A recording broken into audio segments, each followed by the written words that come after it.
За энэ өөрөөрөө оршихыг өгтлээ үснэ Анита Муржаныгийн бичсэн ном байгаа. За энэ номын үндсэн онцлог нь гэх юм бол хор тавдар тусаад богино хугацаанд эдгэж чадсан 4 жилийн турш шаналжаад яг тэр ухаарлаа аваад амьдралыг өөрөөр харсан тэр мөчөөс эхэлж одоо үхээд буцаас сэрэх тэр мөчөд амьдрал нь оронгоороо эргэж энэ хор тавдараас эдгэж чадсан энэ хүний түүх байгаа.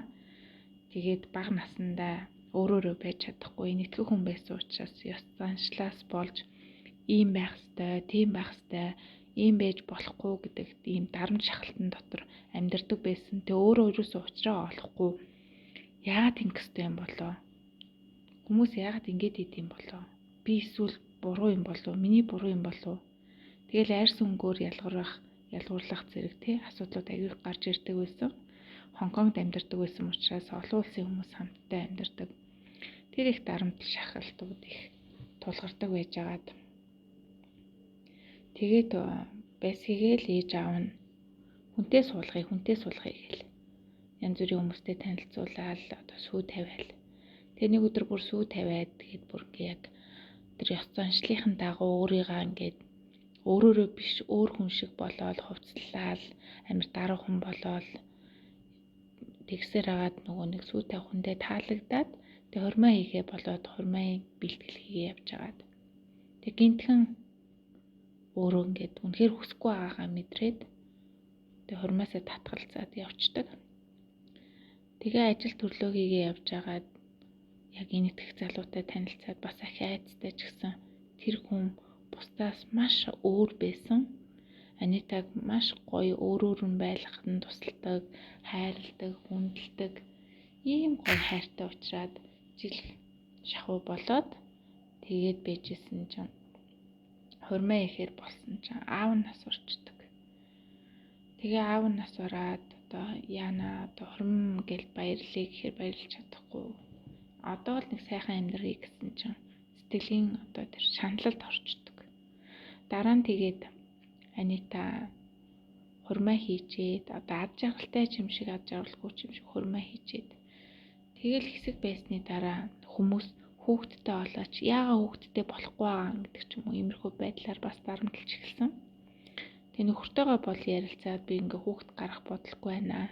Харин хоёулаа энэ дэлхий дээр маш олон өнчөө хүүхдүүд байд юм чинь хүүхэд асраад одоо өргөж авъя гэдэг шийдвэрийг гаргацсан байсан. Тэгсэн ч хүмүүс маш их одоо хам хатнууд нь танилуд нь одоо хүүхдтэй олооч ямар сони бэ хүнтэй суучаад гэд айгүй их дарамталдаг. Тэгээ удаагүй байдал хамгийн сайн найз нь хор тавдар тусдаг. Тэгээ би нүвдөөд тэр хооронд асарж ийн гэж очиод сэтгэлээр унаад тэгээ хор тавдрыг маш их судалдаг 1-2 жилийн хугацаанд. Тэгээд нөхрийнх нь дүү нь бас хор тавдар тусаад тэр нь хор тавдраар ойр дотны хамгийн хайртай нандин хүмүүс нь өвцөөр агаад тэгээд нас орчдөг.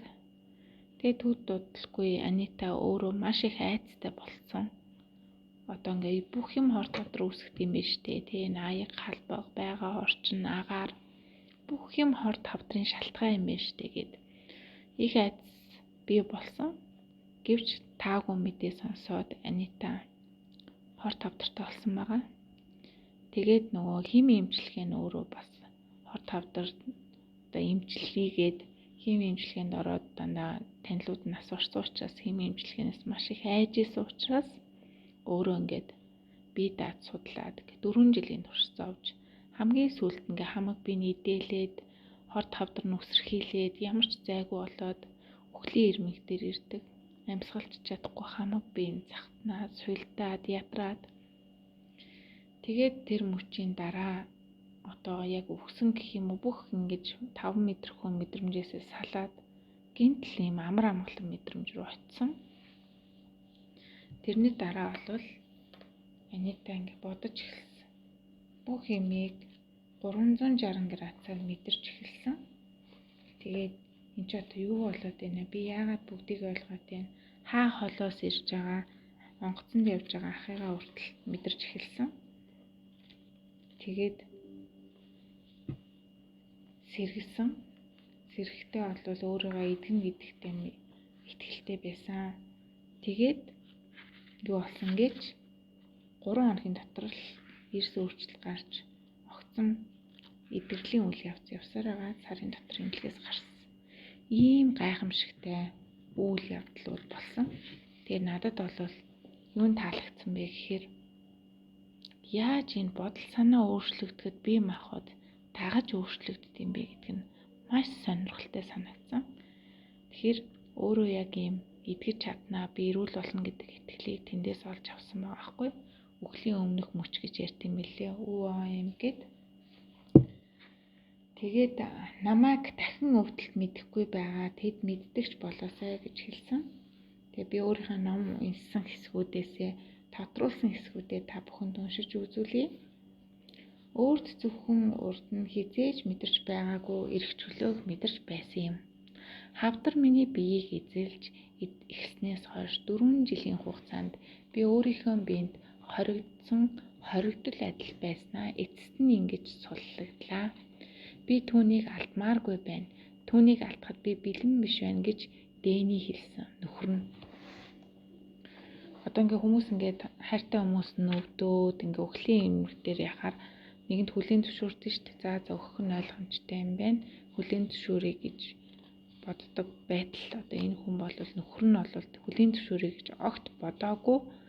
Тэр нь бас үнэхээр гайхалтай санагдсан. Үнэхээр алдахыг хүсэхгүй байгаа тэр мэдрэмж бол үнэхээр жинхэнэ хайр гэдэг нь бол мэдрэгдсэн.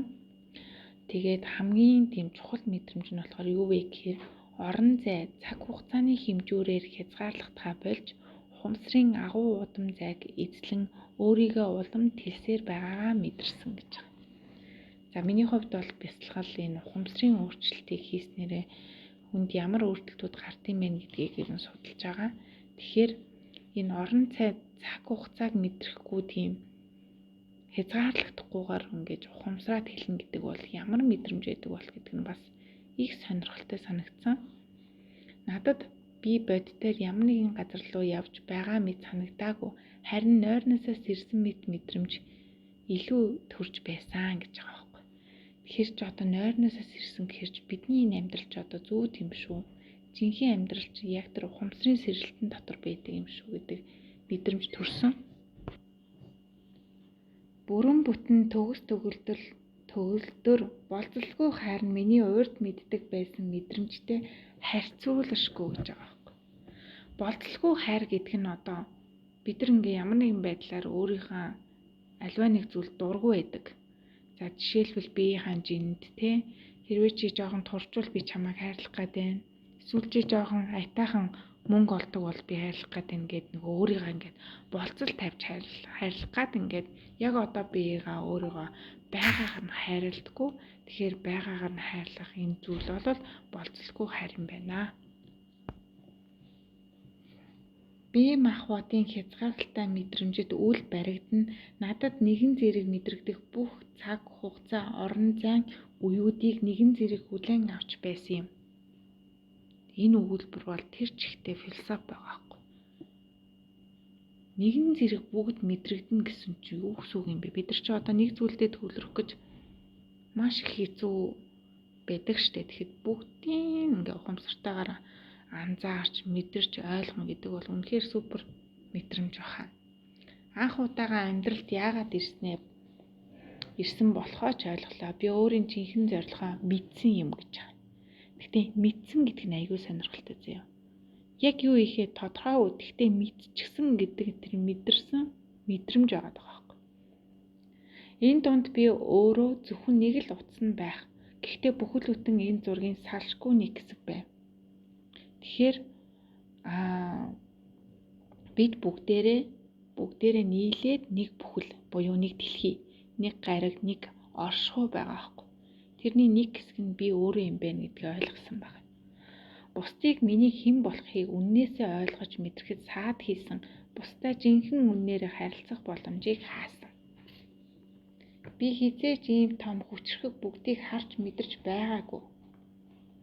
Өөрийнхөө амьдралыг харъя. Яагаад чухам, яагаад би өөртөө байнга хатуу хандаж байваа? Яагаад өөрийгөө байнга хэмэлдэг байсан юм болоо? Яагаад өөрийгөө гаргуунд нь хайдаг байсан юм бол?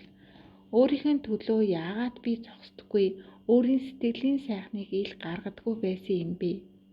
Бусдад таалагдахын тулд өөрийн ухаан, бүтээл чадвараа яагаад байнга дардаг байв? Би өгөө гэж хэлмээр байсан ч тийм гэж хэлж өөрийгөө хуурдаг байсан. Яагаад байгаагаар нь байхыг хүсэх хэрнээ байнга бусдын баталгаажийг шаардаж өөрийгөө хүчилдэг байсан юм бэ? Өөрийн зүрх сэтгэлээ дагаж сэтгэлийн үнэн үгээ яагаад хэлдэггүй байсан юм болоо?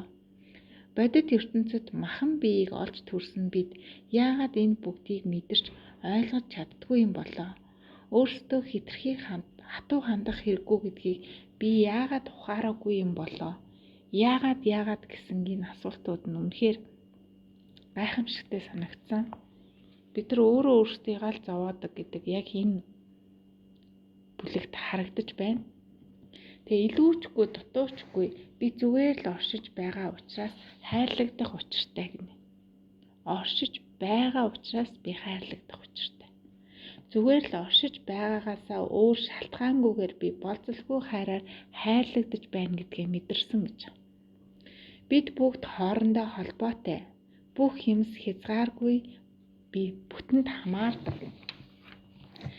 За гих мэтлэн ийм гайхалтай ухаарлууд бол 3 дугаар бүлэгт, сүүлийн бүлэгт байсан.